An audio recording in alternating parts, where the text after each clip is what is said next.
Right గా bulletin details చూస్తే YS Jagan కి సంబంధించిన బ్రేకింగ్ న్యూస్ చూస్తున్నాం. ఏపీ రాష్ట్ర వ్యాప్తంగా తమ పార్టీ కార్పొరేటర్లు కౌన్సిలర్లకి వైఎస్ఆర్సీపీ విప్ జారీ చేసింది.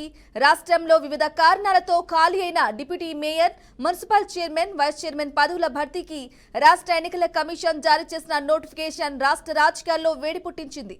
రేపు తిరుపతి, నెల్లూరు, ఏలూరు కార్పొరేషన్లకు డిప్యూటీ మేయర్ల ఎన్నికలు, నందిగామ, హిందూపురం, పాలకొండ మున్సిపాలిటీల్లో చైర్పర్సన్ల కోసం ఎన్నికలు, అలాగే బుచ్చిరెడ్డిపాలెం, నూజివీడు, తుని, పిడుగురాళ్ల మున్సిపాలిటీలకు వైస్ చైర్పర్సన్ల కోసం ఎన్నికలు జరగనున్నాయి.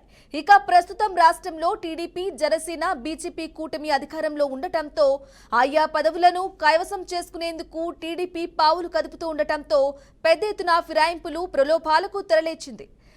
నయానా భయానా ఎన్నికల్లో విజయం కోసం అధికార కూటమి చేస్తున్న ప్రయత్నాలతో తమ పార్టీ కార్పొరేటర్లు, కౌన్సిలర్లు జారిపోకుండా అప్రమత్తమైన వైఎస్ఆర్సీపీ పార్టీకి చెందిన కార్పొరేటర్లు, కౌన్సిలర్లకు విప్పు జారీ చేసింది.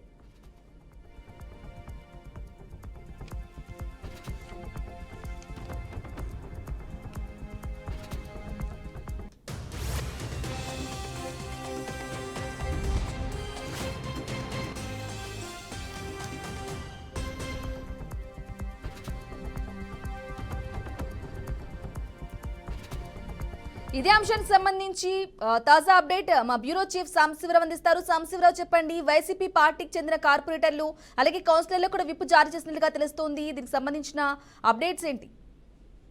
మొత్తంగా చూసుకోవచ్చు, రాష్ట్రంలో ఏపీ రాష్ట్ర వ్యాప్తంగా కూడా తన పార్టీ కార్పొరేటర్ను, కౌన్సిలర్ను వైసీపీ విప్ జారీ చేసిందని చెప్పుకోవాలి.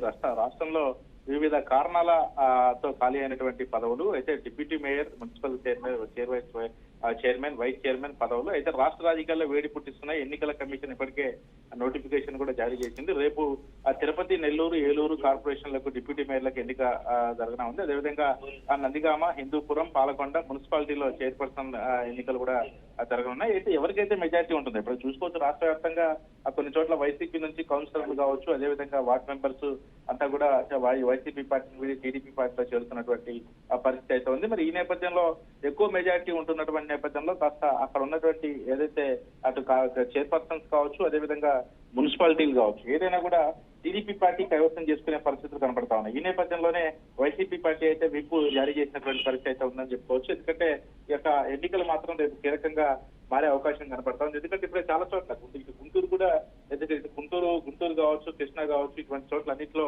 అదే పరిస్థితి అయితే నెలకొనే పరిస్థితి అయితే కనపడతా ఉంది. ఇప్పటికి ప్రస్తుతం ఉన్నటువంటి పరిస్థితుల్లో ఇప్పుడు ప్రస్తుతం తిరుపతి కావచ్చు, అదేవిధంగా జరుగుతున్నటువంటి హిందూపురం, పాలకొండ, అదేవిధంగా నందిగామ, ఈ అన్ని చోట్ల ప్రస్తుతం అయితే ఆ టీడీపీకి అయితే ఇప్పటికే కొంతమంది కౌన్సిలర్లు, వార్డు మెంబర్ టీడీపీ పార్టీ చేసినటువంటి నేపథ్యంలో అక్కడ మెజార్టీ ఓటింగ్ ఎవరికైతే ఉంటుందో వాళ్ళు అక్కడ చైర్పర్సన్ గా ఎన్నుకోబడతారు. ఎవరైతే కౌన్సిలర్ కావచ్చు, అదేవిధంగా వార్డు మెంబర్స్ కావచ్చు, ఎవరైతే వాళ్ళు మెజార్టీగా ఏ అభ్యర్థిని అయితే ఎన్నుకుంటారో వాళ్ళు మేయర్ గా కానీ, అదేవిధంగా చైర్పర్సన్ గా కానీ ఎన్నుకోబడతారు. మరి ఇప్పుడు ప్రస్తుతం ఉన్నటువంటి పరిస్థితుల్లో కొన్ని చోట్ల వైసీపీ నుంచి టీడీపీలోకి వస్తున్నటువంటి నేపథ్యంలో అక్కడ ఉన్నటువంటి నాయకులు ప్రస్తుతం టీడీపీకి మెజార్టీ ఉన్నటువంటి నేపథ్యంలో అక్కడ ఇటు చైర్పర్సన్ కానీ, మున్సిపల్ మేయర్స్ కానీ ఇప్పుడు టీడీపీ కైవసం చేసుకునే అవకాశాలు అయితే ఎక్కువగా కనపడతా ఉన్నాయి. ప్రస్తుతం రేపు జరగబోయేటువంటి స్థితిగతులు కావచ్చు, అదేవిధంగా ఇప్పటికే గుంటూరులో కూడా కొన్ని చోట్ల ఇంకొక 2-3 కానీ ఇటు వచ్చేస్తే గుంటూరు కూడా అదే పరిస్థితి ఉండే అవకాశం ఉంది. కాబట్టి మరి ఇప్పటికే వైసీపీ ప్రభుత్వం దీన్ని దృష్టిలో పెట్టుకుని అయితే విప్ జారీ చేసినట్టుగా కనపడతా ఉంది. మరి ఎట్టకేలకు కూడా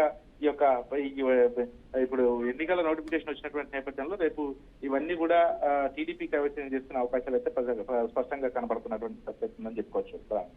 right Sambasivarao, thank you for the updates.